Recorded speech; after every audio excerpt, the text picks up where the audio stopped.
والصلاة القائمة آت محمدا الوسيلة والفضيلة وبعثه مقام محمودا الذي وعده.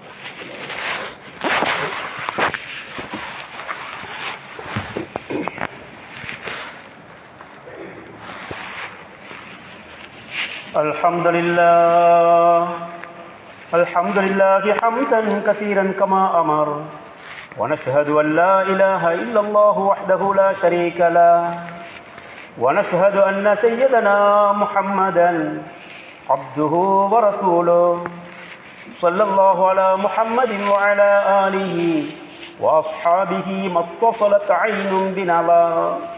أوصيكم عباد الله وإياي أولا بتقوى الله، فقال جل جلاله عظيما: أعوذ بالله من الشيطان الرجيم، بسم الله الرحمن الرحيم.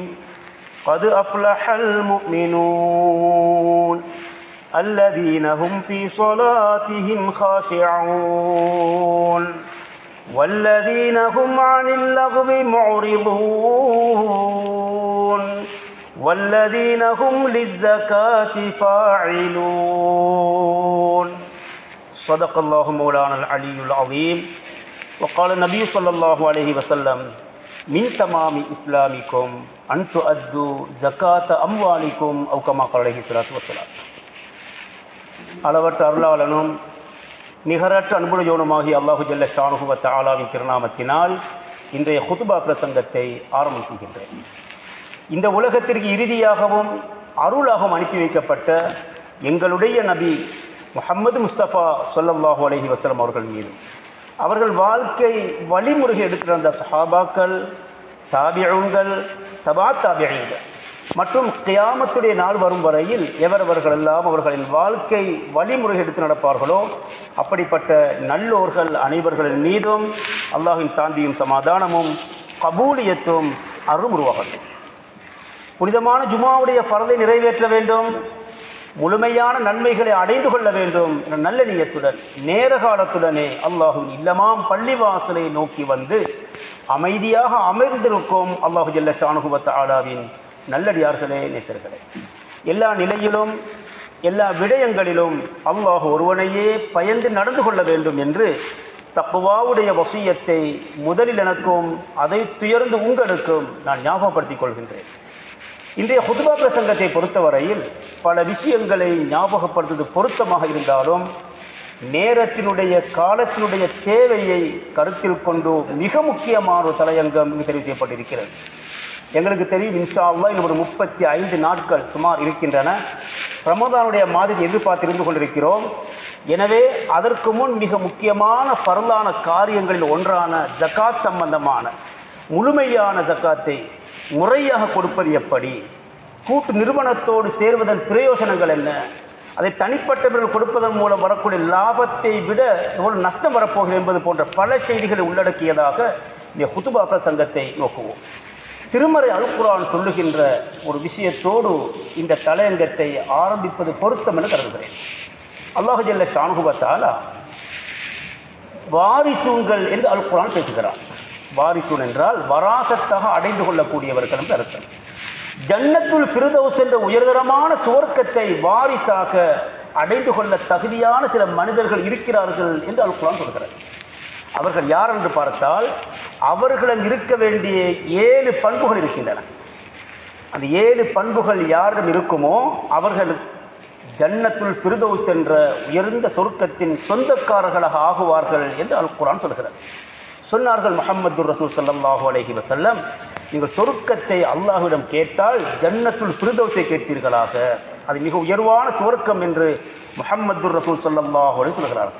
அல் குர்ஆன் சொல்லுகிறது, அந்த ஜன்னத்துல் ஃபிர்தௌஸை நீங்கள் அடைய வேண்டுமானால் நீங்கள் செய்ய வேண்டிய பல பொறுப்புகள் இருக்கின்றன. قد أفلح المؤمنون الذين هم في صلاتهم خاشعون والذين هم عن اللغو معرضون والذين هم للزكاة فاعلون والذين هم لفروجهم حافظون. தொடர் வசனம் சூரா மூமினுடைய முதலாவது வசனத்திலிருந்து தொடர்ந்து அல்லாஹ் இந்த செய்திகளை பேசுகிறார். அது முதலாவது அல்லாஹ் ஞாபகப்படுத்துவது தொழுகையில் பேணுதலாக இருக்கின்ற பயபக்தியோடு தொழக்கூடிய அந்த தொழுகையாளிகள், அந்த மூமின்கள் வெற்றி பெற்று விட்டார்கள். அவர்கள் இருக்கின்ற இரண்டாவது இன்னும் ஒரு பண்பு இருக்கிறது, அதுதான் தேவையற்ற காரியங்களிலிருந்து தன்னை தவிர்த்து கொள்ளுவது என்று அல் குர்ஆன் இரண்டாவது பண்பை சொல்லிவிட்டு மூன்றாவது பண்பாக அல் குர்ஆன் பேசுகிறது, அவர்கள் தங்களுக்கு கடமையாக கூடிய ஜக்காத்தை முறைப்படி நிறைவேற்றுவார்கள் என்று அல்லாஹ் ஜல்ல ஷானஹு வ தஆலா தொடர்ந்து பல செய்திகளை சொல்லிவிட்டு அவர்கள்தான் ஜன்னத்துல் ஃபிர்தௌஸ் என்ற சொர்க்கத்தின் சொந்தக்காரர்கள் என்று வசனத்தை முடிக்கிறார். இப்போ நான் பார்ப்போம், முஹம்மது ரசூல் ஸல்லல்லாஹு அலைஹி வஸல்லம் சொல்கிறார்கள், ஜகாத் என்ற இந்த கடமையை நிறைவேற்றுவது இஸ்லாத்தினுடைய பார்வையில் ஒரு முக்கியமானது என்பதை சொல்லும் பொழுது, இன்ன மின் தமாமி இஸ்லாமிக்கும் அன் துஅத்து ஜகாத் அம்வாலிக்கும், உங்களில் ஒருவர் தான் ஏற்றிருக்கின்ற இஸ்லாம் பூர்த்தியாக வேண்டும் என்று விரும்பினால், உண்மையிலே ஒவ்வொரு மூமினான மனிதர்களும் தாம் ஏற்றிருக்கின்ற இஸ்லாமிய மார்க்கம் பூர்த்தியாக வேண்டும், முழுமை பெற வேண்டும், குறை வரக்கூடாது, பூர்த்தியாக்க வேண்டும் என்று எல்லோரும் ஆசைப்படுவோம். சொன்னார்கள் ஸல்லல்லாஹு அலைஹி வஸல்லம், ஒருவர் தொழுகை நிறைவேற்றுகிறார், நோன்பு நோக்கிறார், இன்னும் பல நன்மையான காரியங்களில் ஈடுபடுகிறார், பர்லான ஹஜ்ஜை செய்கிறார், பர்லான உம்ராவை செய்கிறார், இன்னும் பல இபாதத்துகளை செய்கிறார், ஆனால் ஜகாத் கொடுக்கவில்லை. ஒரு நிலைப்பாடு என்ன? சொன்னார்கள் ஸல்லல்லாஹு அலைஹி வஸல்லம், இன்ன மின் தமாமி இஸ்லாமிக்கும் அன் துஅத்து ஜகாத் அம்வாலிக்கும், உங்களுடைய இஸ்லாம் பூர்த்தியாக வேண்டுமா? இஸ்லாம் பூர்த்தியாக வேண்டுமானால் நீங்கள் ஜக்காத்தை நிறைவேற்றி இருக்க வேண்டும் என்று முஹம்மது ரசூல் ஸல்லல்லாஹு அலைஹி சொன்னார்கள். இது மாத்திரமின்றி ரசூல் ஸல்லல்லாஹு அலைஹி சொல்கிறார்கள், ஜக்காத் நிறைவேற்றாத பொழுது ஒரு மனிதன் இந்த உலகத்திலேயே நஷ்டத்தை அனுபவிக்க போகிறான். மறுமையில் அது பயங்கரமான தண்டனை இருக்கிறது. அது மறுமைக்கு பிறகு உள்ளது, உலகத்திலே நடக்கும். சொன்னார்கள் ஸல்லல்லாஹு அலைஹி வஸல்லம், மா ஹாலத்தி ஜக்காத்து மாலன் இல்லா அஃப்ஸததுஹு, ஒரு மனிதனுக்கு ஜக்காத் கொடுக்க வேண்டிய அளவில் ஒருவன் கடமையாகி விடுகிறான். அவன் கொடுக்க வேண்டிய ஜக்காத் அளவு என்ன என்பதை பின்பால் பார்ப்போம் இன்ஷா அல்லாஹ். சொன்னார்கள் ஸல்லல்லாஹு அலைஹி வஸல்லம், ஜக்காத் ஒருவனுக்கு கடமையாகி கொடுக்க வேண்டிய ஜக்காத்தை கணக்கு பார்க்காமல் அவன் அதை கஞ்சத்தனம் செய்து கொடுக்கப்பட வேண்டிய ஜக்காத்தினுடைய கொஞ்சம் அளவும் பேலன்ஸ் ஆகக்கூடிய அந்த அளவும் இரண்டும் ஒன்று சேருமானால், சொன்னார்கள் ஸல்லல்லாஹு அலைஹி வஸல்லம், கொடுக்க வேண்டிய ஜக்காத்தை கொடுக்காத காரணத்தினால் மீதமாகக்கூடிய பெரிய பங்குக்கு மிகப்பெரிய ஆபத்து வரும் என்று சொன்னார்கள் ஸல்லல்லாஹு அலைஹி வஸல்லம். இதை உதாரணமாக சொல்லுவதானால், ஒரு மனிதனுக்கு 1 கோடி ரூபாய் பணம் என்று வைத்துக் கொள்ளும். ஒரு கோடி உள்ளவர் ஜக்காத் கொடுப்பது கடமை. பாருங்கள், அது நான் பார்ப்போம் இன்ஷா அல்லாஹ் எப்படி கடமையாகும் என்பதை. 1 கோடி ஜக்காத் கொடுக்க வேண்டிய அளவு என்ன? 1 கோடிக்கு சொந்தக்காரர் கொடுக்க ஜக்காத் 2.5 லட்சம், அவ்வளோதான். 1 லட்சத்துக்கு 2500 ரூபா. 1 லட்சத்துக்கு 2500 ரூபாய் என்றால் 1 கோடிக்கு கணக்கு பார்த்து 2.5 லட்சம் வரும். 1 கோடி ரூபாவில் கொடுக்க வேண்டிய 2.5 லட்சம் ஜக்காத்தை கொடுத்தால் 97.5 லட்சம் மிச்சம். இவர் இந்த 2.5 லட்சத்தை கொடுக்காமல் இருந்தால் இந்த 97 லட்சத்தோடு கலக்கும். சொன்னார்கள் ஸல்லல்லாஹு அலைஹி வஸல்லம், அது கொடுக்க வேண்டிய 2.5 லட்சம் கொடுக்க தேவையில்லாத 97.5 லட்சத்தையும் அடித்து நாசமாக்கி விடும் என்று சொன்னார்கள் முஹம்மது ரசூல் ஸல்லல்லாஹு அலைஹி வஸல்லம். ஃபஸ்ஸினு அம்வாலக்கும் பிஸ்ஸகாத்தி, உங்களுடைய ஜக்காத்தை நீங்கள் பாதுகாத்துக் கொள்ளுங்கள் ஜக்காத் கொடுப்பதன் மூலம் என்று சொன்னார்கள் ஸல்லல்லாஹு அலைஹி வஸல்லம். எனவே ஜக்காத் என்பது உலகத்திலே எங்களுக்கென்று ஒரு காப்புறுதி நிறுவனத்தை போல அல்லாஹ் பொறுப்பெடுக்கிறான். நீ கொடு, நான் பாதுகாக்கிறேன். ஆனால் அல்லாஹ்வுடைய கலா கதிரின் பேரில் ஜக்காத் கொடுப்பவருக்கு நஷ்டம் வரும், கஷ்டம் வரும், அழிவு வரும். அது உலக நியதி, அது சோதனையோடு சம்பந்தப்பட்டது. நல்லவருக்கு சோதனை வரும், மோசமான சோதனை வரும், ஜக்காத் கொடுக்கக்கூடிய சோதனை வரும், கொடுக்காத சோதனை வரும். எனவே ஜக்காத் கொடுத்து எனக்கு சொத்துக்கு ஏதோ அழிவு வந்தது, ஜக்காத் கொடுத்தது என்ன நடந்தது எவர் சிந்திக்க தேவையில்லை. சொன்னார்கள் சொல்லலாம், ஜக்காத் கொடுத்த காரணத்தினால் அழியவில்லை, அது ஏற்கனவே முடிவு செய்யப்பட்ட கலா கதிர் அழித்திருக்கிறது, அவ்வளவுதான். ஆனால் ஜக்காத் கொடுக்காமல் இருந்தால் கொடுக்காத காரணம் அழியும் என்பதை இந்த ஹதீஸ் சொல்லி தருகிறது.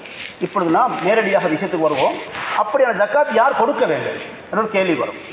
பொதுவாக எங்களிடத்தில் ஒரு பழக்க வழக்கம் அல்லது எங்களுடைய சிந்தனை பொதுவாக இருப்பது, ஜக்காத் என்பது கோடீஸ்வரர்களுடைய வேலை, பெரிய பெரிய பணக்காரர்களுடைய வேலை, செல்வந்தர்களுடைய வேலை என்று பொதுவாக நாம் நினைப்பது உண்டு.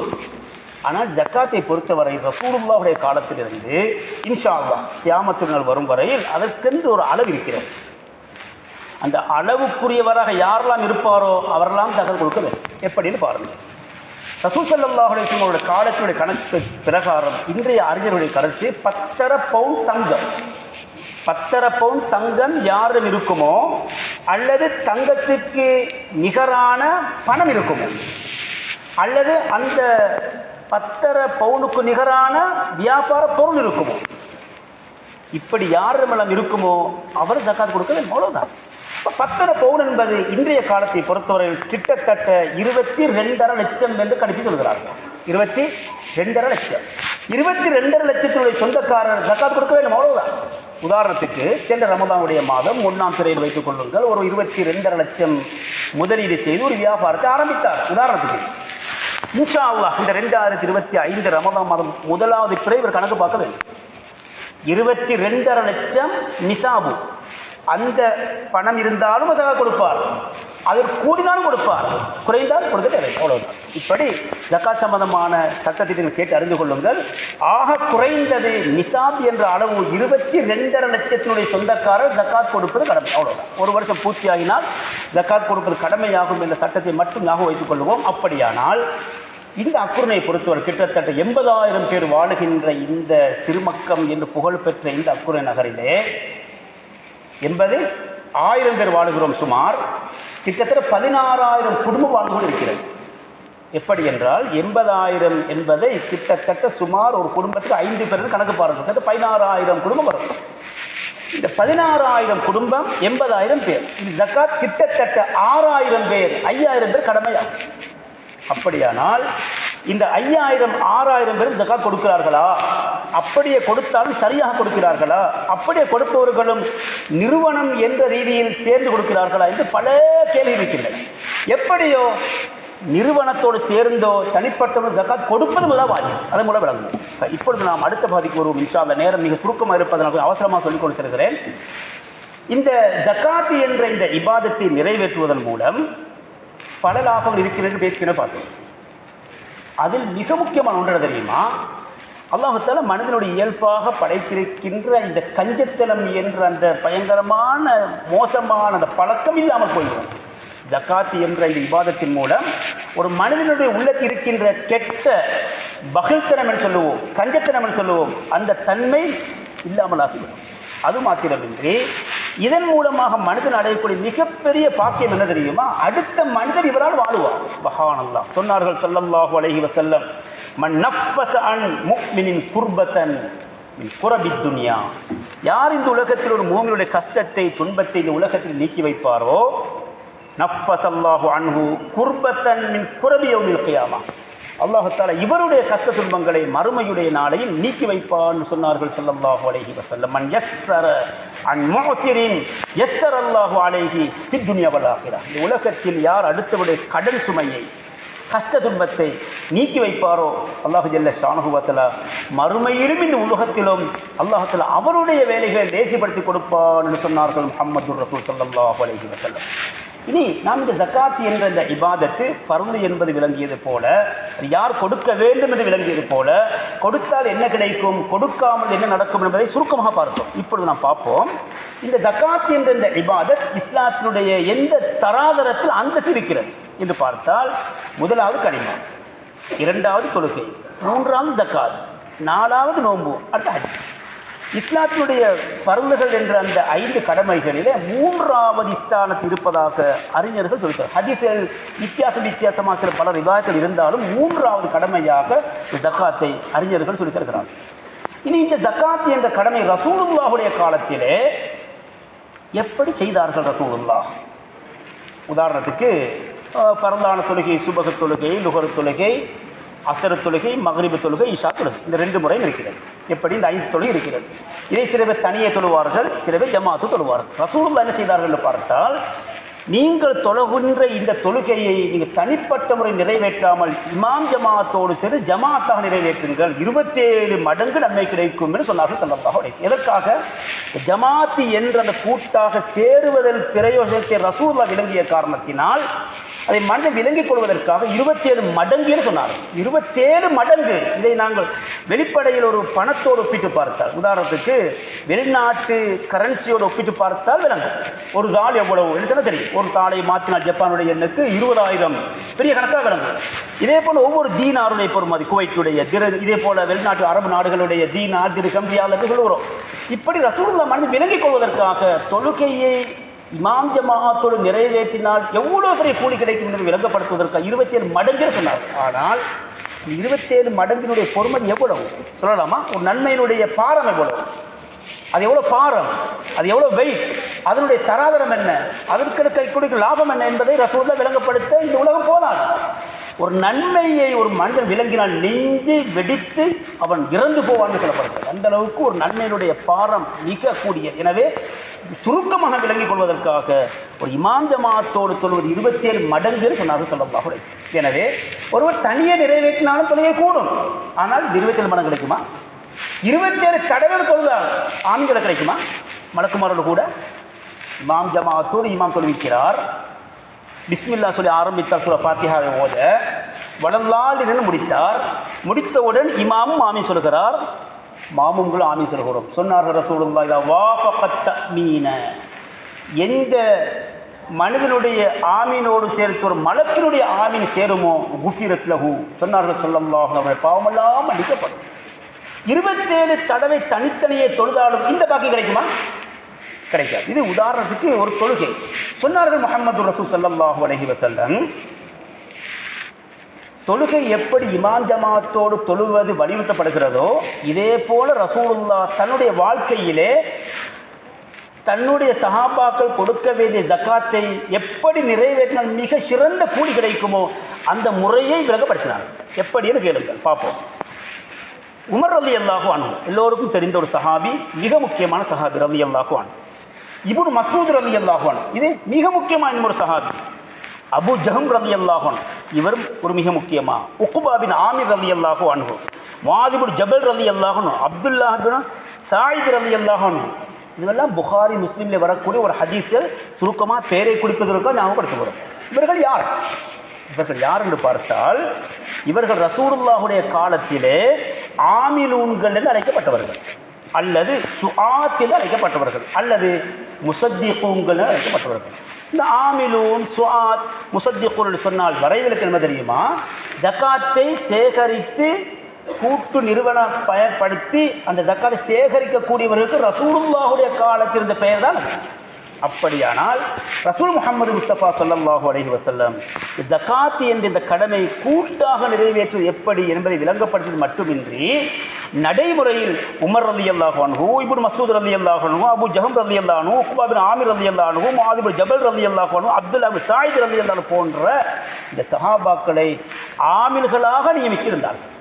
எனவே இந்த ஜகாத் என்ற கடமையும் எப்படி பரலான தொழுகையை நிறைவேற்றும் பொழுது பல மடங்காக நன்மைகள் பெறுகின்றனவோ இதே போல ஜகாத் என்ற பரலான கடமையும் தனிப்பட்ட முறையில் ஒரு கொடுத்தால் நிறைவேறினாலும் தொழுகை நிறைவேறுவதோடு, ஆனால் ஜமாத்தோடு கூட்டாக தொழுவதன் மூலம் கிடைப்பது போல வேறு பல சிறப்புகளை இந்த ஜகாத் என்ற கூட்டு அமைப்பு பெறுகிறது என்பதை இந்த ஹதீஸ்கள் சொல்லித் தருகின்றன.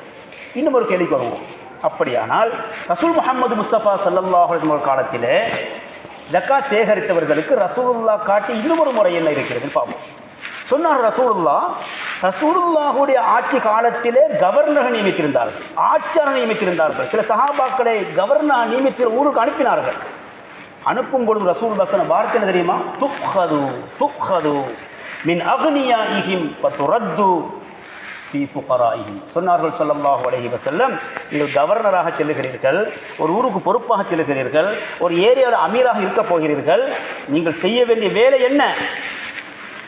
ரசூல் தொடர்ந்து சொல்லிக் கொடுத்தார்கள். இன்னென்னவெல்லாம் செய்ய வேண்டும், அதோடு சேர்த்து ஜகாத் என்ற கடமையை நீங்கள் நிறைவேற்ற வேண்டும்.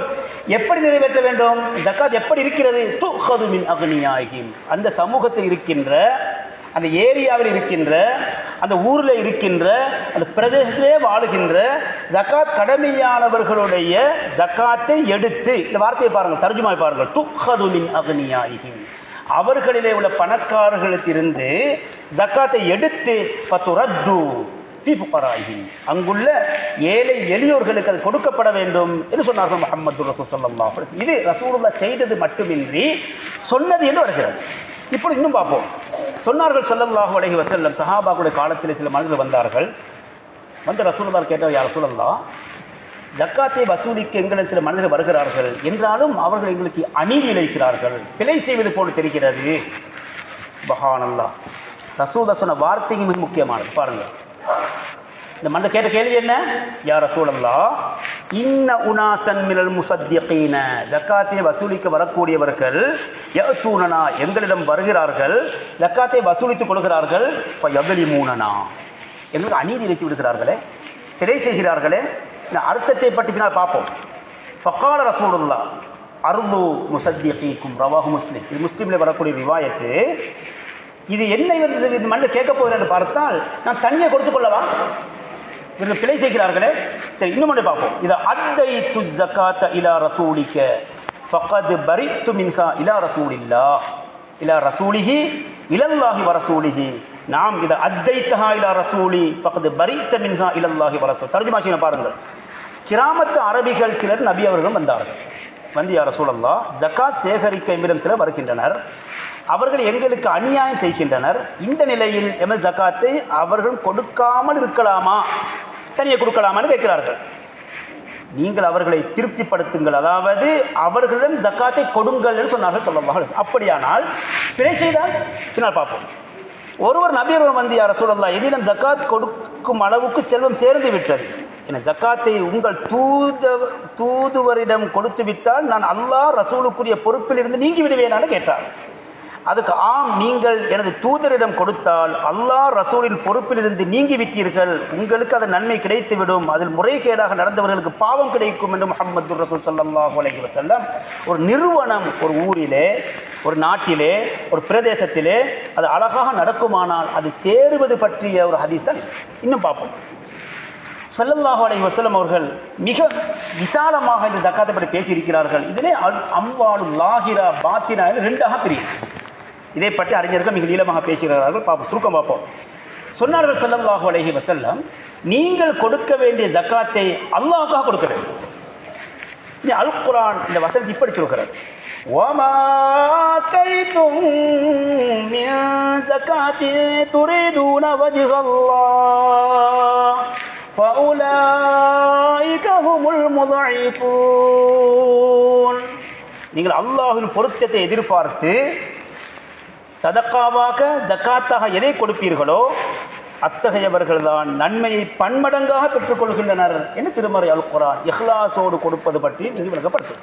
இப்பொழுது நாம் அடுத்த பகுதிக்கு வருவோம். இந்த ஜக்காத்தை நிறைவேற்றுவது தனியாக கூட்டாக என்று வரும் பொழுதோ, கூட்டாக கொடுப்பதன் மூலம் என்ன லாபம்? பல லாபம். ஒன்று என்ன தெரியுமா? தகுதியானோரை இனங்காண முடியும். இது மிக முக்கியமானது. இரண்டாவது, கஷ்டவாளிகளை தேடி தேடி கொடுக்க முடியும். நிறுவனம் வளர வேண்டும், வளர வேண்டிய எவ்வளவோ கட்டங்கள் இருக்கின்றன, இது வளர்ந்தால் இன்னும் பலன். சரி, பார்ப்போம். மூணாவது, யாசிப்போரை இல்லாமல் செய்யலாம். யாசிப்போர் இச்சை கேட்போர் என்று சொல்லுவோம். இது யாசிப்போர் என்று பொதுவாக சொல்லுவார்கள். யாசிப்போர்களை குறைக்கலாம். இன்னும் ஒரு மிக முக்கியமான பகுதி என்ன தெரியுமா? இஹ்லாஸ் என்ற பெருமை ஏற்படுவதை தவிர்க்க முடியும். அல்லாஹுக்காக கொடுக்கிற இஹ்லாஸ் வளரும், பெருமை என்ற பண்பு போகும். சொன்னார்கள் ரசூலுல்லாஹ், மன் ஸல்லா யுராயி ஃபக்கத் அஷ்ரக வமன் சாம யுராயி ஃபக்கத் அஷ்ரக வமன் தஸத்தக யுராயி ஃபக்கத் அஷ்ரக. ரவாஹு அஹ்மத். எவர் பிறர் பார்க்க வேண்டும் என்பதற்காக தொழுவாரோ அவர் இணை வைத்து விட்டார். எவர் பிறர் பார்க்க வேண்டும் என்பதற்காக நோன்பு நோட்பாரோ அவரும் இணை வைத்து விட்டார். எவர் பிறர் பார்க்க வேண்டும் என்பதற்காக தர்மம் செய்வாரோ அவரும் இணை வைத்து விட்டார் என்று முஹம்மது ரசூல் ஸல்லல்லாஹு அலைஹி வஸல்லம். பிறர் பார்க்க வேண்டும் என்பதற்காக இஹ்லாஸ் இல்லாமல் கொடுக்கப்படக்கூடிய இபாதத்தெல்லாம் ஷிர்க்கோடு சம்பந்தப்படுகிறது என்று எச்சரிக்கை செய்கிறார்கள். எனவே கூட்டு நிறுவனமாக இருக்கும் பொழுதோ இது போன்ற பயங்கரமான நிலையிலிருந்து எங்களுக்கு பாதுகாப்பு கிடைக்கிறது. அதை விட இன்னும் ஒரு முக்கியமாக பார்ப்போம். இந்த அக்குர்ன பைத் ஜக்காத் நிறுவனத்தை பொறுத்தவரையில் 2004ஆம் ஆண்டு அது உருவாக்கப்பட்டு அல்ஹம்துலில்லாஹ் இந்த 2024 முடிந்து 2025 20 வருஷங்கள் நிறைவேறி இருக்கிறது. ஒரு கவலையான செய்தி இங்கு சொல்ல வேண்டும், சந்தோஷமான செய்தி சொல்ல வேண்டும். பார்ப்போம். கவலையான செய்தி தெரியுமா?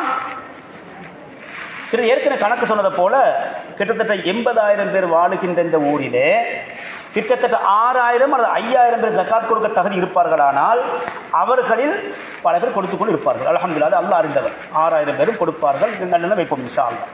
ஆனால் நாம் அறிந்த வகையில், அதாவது ஜக்காத் நிறுவனம் உருவாக்கப்படுகிறது 20 வருஷங்கள் தாண்டி இருக்கும் இந்த நிலையிலே இதுவரைக்கும் ஜக்காத் நிறுவனத்தோடு இணைந்து ஜக்காத் எத்தனை பேர் கணக்கு கேட்டால் 550 பேர், ஒரு 600 பேர், ஒரு 650 பேர். எத்தனையில் ஒன்று இருக்கிறது பாருங்கள், எத்தனையில் ஒன்று இருக்கிற 6,000 பேரில் மிக குறைவானவர்கள் தான் இந்த பைத்துல் ஜக்காத் நிறுவனத்தோடு சம்பந்தப்பட்டு ஜக்காத்தை கொடுத்து கொண்டு இருக்கிறார். ஆனால் சந்தோஷமாக செய்திருக்கிறது. என்ன பாருங்க, இந்த 550 600 பேர் கொடுத்து என்ன நடந்தது கேளுங்க. சுபஹானல்லாஹ் சுபஹானல்லாஹ். 2021ஆம் ஆண்டு, 2000 கணக்கு செய்ய பார்த்துக் கொள்ளுங்கள். 2021, 22, 23 அல்லது கிட்டத்தட்ட இந்த 21, 24 வரை பார்ப்போம் கணக்கு கொண்டது. இந்த கணக்கை சுருக்கமான ஞாபகப்படுத்தி பாருங்கள். இந்த தாள் கையில் இருக்கிறது, தேவைப்பட்ட உங்களுக்கு பார்த்துக் கொள்ளலாம். நுணுக்கமான கணக்கு, சரியான கணக்கு, சரியான தரவு. இதை விட கூடினால் குறையாது. எப்படி கூடினால் குறையாது? எப்படி என்றால் இது 2021 முதல் 2024 கணக்கு. அப்படியானால் 2004 5, 6, 7, 8, 9, 10, 11, 12, 13, 14, 15, 16, 17, 18, 19, 20 பேலன்ஸ் உள்ளது. அந்த கணக்குகள் இல்லாமல் பொதுவாக லேசாக விளங்கிக் கொள்வதற்காக கிட்டத்தட்ட 3 வருஷ காலத்தினுள் இந்த பைத்துல் ஜக்காத் என்ன செய்தது என்று சிலர் கேட்பார்கள். அல்லது கேட்காவிட்டாலும் நீங்கள் தெரிய வேண்டும். அல்லது ஏற்கனவே சொன்னது போல இத்தனை பேரில் 550 600 பேர் ஜக்காத் கொடுக்கிறார்களா, ஏன் கொடுக்காம இருக்கிறார்கள் நீங்கள் கேட்பீர்கள். சில நேரம் இந்த தரவுகள் அவர்கள் தெரியாமல் இருக்கும், தகவல்கள் தெரியாமல் இருக்கும். எனவே தெரியப்படுத்துவது எங்களுக்கு முக்கியமான கடமை என்ற காரணத்தினால் சுருக்கமாக ஞாபகப்படுத்துகிறோம். சுய தொழிலுக்காக கொடுக்கப்பட்ட 156 பேருக்கும், மலசல கூட தேவைக்காக 335 பேருக்கும், மின்சாரம் பெற்றுக்கொள்வதற்காக 159 பேருக்கும், குழாய் நீர் வசதிக்காக 160 பேருக்கும், திருமண தேவைகளுக்காக 456 பேருக்கும், கடன் நிவாரணமாக 167 பேருக்கும், கல்விக்காக 211 பேருக்கும், வெளிநாடு செல்வதற்காக 166 பேருக்கும், அனர்த்த உதவியாக 53 பேருக்கும், இன்னும் காணி பெறவும் மற்றும் வீடு கட்டுவதற்கு 539 பேர்களுக்கும், வாழ்வாதாரத்திற்காக 61 பேர்களுக்கும், மருத்துவத்திற்காக 262 பேருக்கும். இந்த கணக்கை ஞாபகம் வச்சுக் கொள்ளுங்கள். மிக முக்கியமாக பின்னால் வரப்போகுது பாருங்கள். ஒவ்வொரு மாதமும் மாதாந்த கொடுப்பனவாக அனாதைகள், விதவைகள், தொடர் நோயாளிகள், பயங்கரமான நோயில் பீடிக்கப்பட்டவர்கள், இப்படி அங்கவீனர்கள் போன்றவர்களுக்காக 737 பேர்களுக்கும் உதவிகள் வழங்கப்படுகின்றன. கணக்கை பாருங்கள். இந்த கணக்கு உதாரணத்துக்கு எல்லாம் கோடி கோடி கோடி மில்லியன் பில்லியன் ட்ரில்லியன் தாண்டும் கணக்கை பார்த்து கொண்டு போனார். இன்ஷா அல்லாஹ் இன்னும் ஒரு சந்தர்ப்பம் கிடைக்கும் பொழுதோ தெளிவாக நோக்குவோம். இந்த பிரசன்டேஷனோட போட்டு எல்லோரும் தெளிவு பெறுவதற்காக ஏற்பாடுகளும் பள்ளி வாயில்கள் மூலமாக நடந்து கொண்டிருக்கிறது. இன்ஷா அல்லாஹ் இந்த தாய்ப்பள்ளி வாசலிலேயும் அதற்கான ஏற்பாடுகள் நடந்து அதற்காக வீடு வீடாக சென்று ஜக்காத் கொடுக்கப்படக்கூடியவர்கள் கொடுக்க தகுதியான இனங்கண்டு அவர்களுக்காக ஸ்பெஷலாக அழைப்பு கொடுக்கப்பட்டிருக்கிறது. எதற்காக தெரியுமா? இந்த தரவுகளை எல்லாம் அவர்களுக்கு காட்டுவதற்காக, அவர்களுக்கு தேவையான சந்தைகளை கேட்பதற்காக, அவர் நல்ல அபிப்பிராயங்களை அறிந்து கொள்வதற்காக. இன்ஷா அல்லாஹ் சுருக்கமாக சொல்வதானால் 2004ஆம் ஆண்டு முதல் இன்று 2021 வருஷத்தை தாண்டி கொண்டிருக்கின்ற இந்த பைத்துல் ஜக்காத் நிறுவனம் முன்னேறி கொண்டு செல்கிறது. பல வகையான செயல் நடந்து கொண்டிருக்கின்றன. இன்னும் எவ்வளவோ செய்ய இருக்கிறது. கடைசியாக சொல்வதானால் 2026ஆம் ஆண்டு இன்ஷா அல்லாஹ் இந்த உலகம் இருக்குமானால் இன்ஷா அல்லாஹ் இன்னும் பல பெரிய பெரிய திட்டங்கள் இருக்கின்றன. உதாரணத்துக்கு கைத்தொழில்களை உருவாக்குவது, சுய தொழில்களை உருவாக்குவது, கல்வி உயர்கல்விக்கு முன்னுரிமை வழங்குவது, இன்னும் பல கோடி ரூபாய்களுக்கான பல வேலை திட்டங்கள் இருக்கின்றன. இன்ஷா அல்லாஹ் இந்த ஜும்மாவின் மூலமாக உங்களிடமிருந்து நாம் எதிர்பார்ப்பது என்ன தெரியுமா? எமௌண்ட் கூட வேண்டும் என்பதல்ல. இன்ஷா அல்லாஹ் இந்த ஜும்மா குத்துபா பிரசங்கத்தில் ஓரளவுக்கு நீங்கள் தெளிவுகளை அடைந்து உங்களுக்கு வரக்கூடிய சந்தேகங்களை ஒரு சந்தர்ப்பத்தை கேட்கலாம், நல்ல கருத்துக்களை தெரிவிக்கலாம், உங்களுக்கு எப்பொழுது தேவைப்பட்டாலும் ஆஃபீஸுக்கு வந்து கேட்டு அறிந்து கொள்ளலாம். அதே நேரம் இன்ஷா அல்லாஹ் இந்த ரமதானுடைய மாதம் இன்ஷா அல்லாஹ் இந்த 2025 ரமதான் மாதம் வரும் பொழுது 2500 பேர் ஆக வேண்டும். இன்ஷா அல்லாஹ் ஜக்காத் கொடுக்க தகுந்த ஒவ்வொருத்தரும் நியத்து வைங்கள். இன்ஷா அல்லாஹ் என்னுடைய ஜக்காத் 22.5 லட்சம் இல்லையா? சில நேரம் நாம் 10-20 வருஷம் ஜக்காத் கொடுக்க தகுதியாக கொடுக்காம இருந்திருப்போம். 22 லட்சம் 25 லட்சம் சொந்தக்காரர் இவர் ஜக்காத் தகுதி இல்லை என்று ஜக்காத் கொடுக்க இருந்திருப்பார். இவர் சிந்திக்கட்டும், இன்ஷா அல்லாஹ் 22.5 லட்சம் இருந்தாலும் ஜக்காத் கொடுக்க தகுதியானவர். அப்படி பார்த்தால் இந்த அக்குரனை பொறுத்தவரை எத்தனை விகிதாசாரமாக உள்ளவர்கள் ஜக்காத் கொடுக்க வேண்டும் என்று பார்த்தால் 100% தாண்டும். பலர் கொடுக்க வேண்டி வரும். எனவே அந்த அடிப்படையில் ஜக்காத் கொடுக்க நியத் வையுங்கள். கொடுக்கக்கூடிய ஜக்காத்தை இன்ஷா அல்லாஹ் பைத்து ஜக்காத் நிறுவனத்தோடு ஒன்றிணையுங்கள். இன்ஷா அல்லாஹ் அல்லாஹு ஜல்ல ஷானுஹு வ தஆலா நம் அத்தனை பேருக்கும் நல்லதை கேட்டு நல்லதை செய்த நல்லவர்களாக நம் அனைவரும் அல்லாஹ் கபூல் சொல்வானாக. ரப்பேங்கள் குற்றம் குறைகளை மன்னிப்பாயாக. ஜக்காத் என்ற பரலான கடமையை நீ சரியாக விளங்கப்படுத்தி தருவாயாக. அதை சரியான முறை நிறைவேற்றக்கூடிய பாக்கியத்தை தந்தருவாயாக. அதனுடைய முழுமையான நன்மைகளை பெற்றுக்கொள்ளக்கூடிய பாக்கியத்தை நம் அத்தனை தந்தருவாயாக. யாரெல்லாம் இந்த ஜக்காத் என்ற கடமையை நிறைவேற்றிக் கொண்டிருக்கிறார்களோ அவர்களுக்கும், இதுவரை யாரெல்லாம் நிறைவேற்றவில்லையோ அவர்களுக்கும் நீ முழுமையான ஹிதாயத்தை நேரான சீரான பாதையை காட்டிக் கொடுப்பாயாக. யாருக்கெல்லாம் ஜக்காத் கடமையோ அத்தனை பேரும் அதை முறையாக நிறைவேற்றி மறுமையுடைய நாளில் உன் சந்தோஷத்தை பெற்ற அப்படிப்பட்ட குச்சத்தல்வானாக. வாஹிரு தஅவானா அல்ஹம்துலில்லாஹி ரப்பில் ஆலமீன். அல்ஹம்துலில்லாஹி நஹ்மதுஹு வ நஸ்தஈனுஹு வ நஸ்தக்ஃபிருஹு வ நு'மினு பிஹி வ நதவக்கலு அலைஹி ونصلي ونسلم على محمد صلى الله على محمد وعلى آله وأصحابه ما اتصلت عين بنظر. أوصيكم عباد الله وإياي أولا بتقوى الله. وقال جل جلاله عظيما: أعوذ بالله من الشيطان الرجيم. بسم الله الرحمن الرحيم. قد أفلح المؤمنون الذين هم في صلاتهم خاشعون والذين هم عن اللغو معرضون والذين هم للزكاة فاعلون. بارك الله لنا ولكم بالقرآن العظيم ونفعنا وإياكم بالآيات والذكر الحكيم. أقول قولي هذا أستغفر الله لي ولكم فاستغفروه إنه هو الغفور الرحيم. أوصيكم ونفسي أولا بتقوى الله.